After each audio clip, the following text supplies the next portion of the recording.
हे पितरांनो तुम्हाला नमस्कार करतो. ओम श्री गणेश देवताय नमः. ओम श्री कुळदेवताय नमः. ओम श्री गुरुदेवताय नमः.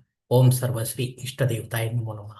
शिवशरणात मित्रांनो, मी कडाप्पा परत एकदा आपल्या समोर हजर आहे. माझ्या धर्मकरम चॅनलमध्ये आपले सहर्ष स्वागत करीत आहे. मित्रांनो, पंचांग आजच्या आता आपल्या समोर सादर करीत आहे. मित्रांनो, आज बुधवार दिनांक 10 डिसेंबर 2025, शालिवान शके 1947, संवत्सर विश्वावसु, अयन दक्षिण ऋतू हेमंत, मास मार्गशीर्ष, पक्ष कृष्ण. तिथी मित्रांनो, आजची षष्ठी तिथी आहे. दुपारी 1 वाजून ते 47 मिनिटानंतर सप्तमी तिथीला सुरुवात होईल. वार बुधवार आहे. नक्षत्र मित्रांनो, मघा नक्षत्र आहे. उत्तर रात्री 2 वाजून 44 मिनिटानंतर पूर्वा फाल्गुनी नक्षत्राला सुरुवात होईल. योग मित्रांनो, वैधृती योग आहे. दुपारी 12 वाजून 46 मिनिटानंतर विष्कंभ योगाला सुरुवात होईल. करण मित्रांनो, वनिज करण आहे. दुपारी 13 वाजून 47 मिनिटानंतर विष्टीकरणाला सुरुवात होईल आणि मध्यरात्री 1 वाजून 46 मिनिटानंतर भवकरणाला सुरुवात होईल. मित्रांनो, प्रमुख ग्रहांची राशी स्थिती पहाटे 5:30 वाजता अशी असणार आहे. सूर्य वृश्चिक राशीत असेल, चंद्र सिंह राशीत, गुरु मिथुन राशीत तर शनिदेव मीन राशीत असणार आहे. मित्रांनो, या चंद्र राशीनुसार कुंभ, मीन व मेष राशींना 7:30 सध्या सुरू आहे. तरीही 7:30 या राशींच्या जातकांना शुभाशुभ कशी असेल हे जर जाणून घ्यायचे असेल तर आपल्याला आपल्या जन्मकुंडलीच्या माध्यमातून ज्योतिषाकडून जाणून घ्यावं लागेल. मित्रांनो, जर शनी आपल्याला अशुभ असेल तर आपल्याला त्याची धार्मिक सेवा करण्याची गरज आहे. तेव्हाच त्याची जी तीव्रता आहे शनीच्या अशुभ आपल्याला असण्याची ती कमी होऊ शकते. मित्रांनो, शुभ असेल तर काही करण्याची गरज नाही. मुंबई भागातील सूर्यास्त याप्रमाणे: सूर्योदय सकाळी 7 वाजून 2 मिनिटांनी असेल तर सूर्यास्त सायंकाळी 6 वाजून 1 मिनिटांनी असणार आहे. मित्रांनो, गोचर ग्रहांची सद्यस्थिती सुद्धा जाणून घेऊया. अस्तंगत ग्रहांमध्ये मंगळ 10 नोव्हेंबर पासून, तर वक्री ग्रहांमध्ये गुरु 11 नोव्हेंबर पासून आहेत. मित्रांनो, अस्तंगत आणि वक्री.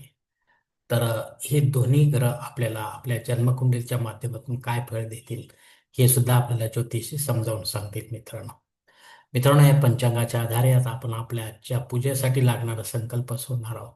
तेव्हा आपण आपल्या उजव्या हाताच्या तळहातावर एक पळी पाणी, थोडे अक्षर, एक फुल वा फुलाची पाकळी घ्या आणि हा छोटासा संकल्प म्हणायला सुरुवात करा. हरोम शिव शिव शंभोराज्ञा प्रवर्तमानस्य ब्रह्मणो दिते परार्धे श्वेतवराह कल्पे वैवस्वत मन्वंतरे कलियुगे प्रथम पादी जम्बूद्वीपे भरतवर्षे भरतखंडे मेरो दक्षिण दिग्भागे महाराष्ट्र देशे व्यावहारिक चांद्रमाने शालिवान शके 1947 प्रभावादी षष्ठी संवत्सरामध्ये विश्वासु नाम संवत्सरे दक्षिणायने हेमंत ऋतू मार्गशीर्ष मासे कृष्ण पक्षे सौम्य वासरे मघा नक्षत्रे वैधृती योगे वनिस करणे षष्ठी शुभतिथ वीर गोत्रात उत्पन्न मेकडा पमोपात दुरितक्षयद्वारा श्री पार्वती पती परमेश्वर पित्यर्थ विधिवत पंचोपचार नित्य देवपूजा एवं इष्टलिंग पूजा करिष्ये. मित्रांनो, याच ठिकाणी हा संकल्प संपलेला आहे. तेव्हा आपण आपल्या उजव्या हाताच्या तळहातावर संकल्पाचे पाणी समोरच्या तामणात सोडून द्या. मित्रांनो मित्रांनो या संकल्पाची वेळ मर्यादा दुपारी 12 वाजून 46 मिनिटांपर्यंत आहे. या वेळेनंतरही आपल्याला जर संकल्प सोडायचा असेल कुठल्याही धार्मिक विधीच्या संपन्नतेसाठी तर कृपा करून आपण वरील बदललेल्या पंचांगाचा आधार घ्यायचा आहे. नवीन संकल्प तयार करायचा आणि त्या संकल्पात आपण करत असलेल्या धार्मिक विधीचा उल्लेख अवश्य करायचा. तेव्हाच आपली धार्मिक सेवा संबंधित देवतांपर्यंत पोहोचेल आणि त्यांचे आशीर्वाद आपल्यापर्यंत पोहोचतील. आपले जीवन अधिक सुखमय बनेल.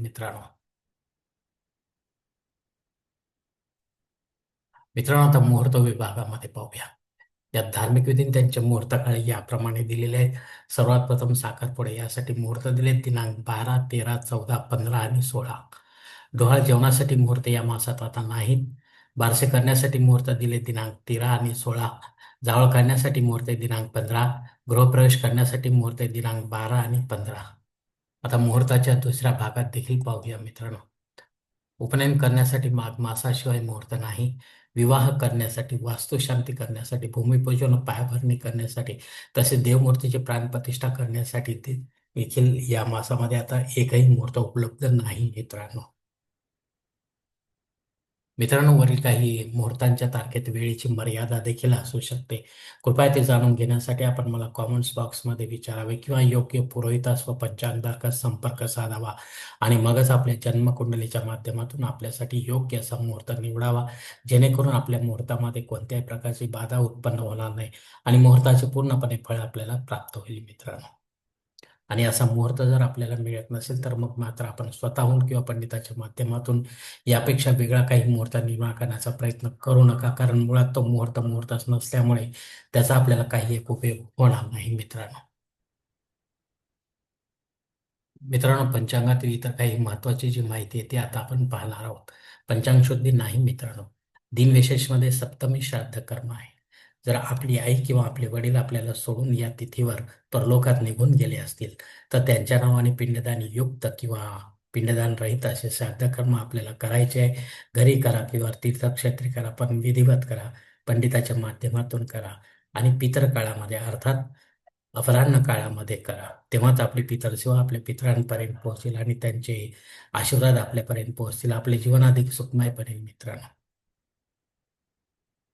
मित्रांनो, दुपारी 1:48 ते मध्यरात्री 1:46 भद्रा योग आहे.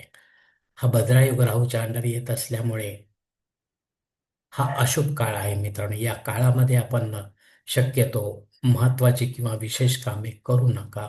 जे रेग्युलर आहेत तीच कामे करावी, अन्यथा आपल्याला अपयशाला सामोरे जावे लागू शकते मित्रांनो. अग्नी पृथ्वीवर दुपारी 1:47 हजर आहे, त्याआधी नाही. जर आपल्याला नव्याने काही होम यज्ञ कर्मकांड सुरू करायचे असतील तर आपण अवश्य सुरू करू शकता, पण पुढे जाऊन जर ती बंद पडतील तर आपल्याला दोष देखील लागू शकतो मित्रांनो. राहुकाळ मित्रांनो दुपारी 12 ते 1:30 वाजेपर्यंत आहे. या 1.5 तासाच्या काळामध्ये देखील राहू अत्यंत प्रभावी असल्यामुळे तो आपल्या कामांना बिघडवणार मित्रांनो. म्हणून आपण या 1.5 तासाच्या काळात महत्त्वाची किंवा विशेष कामे करू नये. जे रेग्युलर आहेत तीच कामे करावीत मित्रांनो. धन्यवाद मित्रांनो. आजचा हा पंचांगासंबंधीचा व्हिडिओ मी याच ठिकाणी संपवत आहे. आपण जर माझ्या मतास सहमत असाल तर कृपया माझे धर्मकर्म चॅनल सबस्क्राईब करा, लाईक करा, आपले कुटुंब मित्रपरिवारासह शेअर करा. तसेच कॉमेंट्स बॉक्समध्ये आपले मत अवश्य नोंदवा आणि माझा पुढील व्हिडिओ आपल्यापर्यंत पोहोचण्यासाठी बेल बटन अवश्य दाबा. धन्यवाद मित्रांनो. पुढील भेटीपर्यंत आपण खुश राहा, आनंदी राहा, प्रसन्न राहा. हरिओम. शिवशंभू महादेव.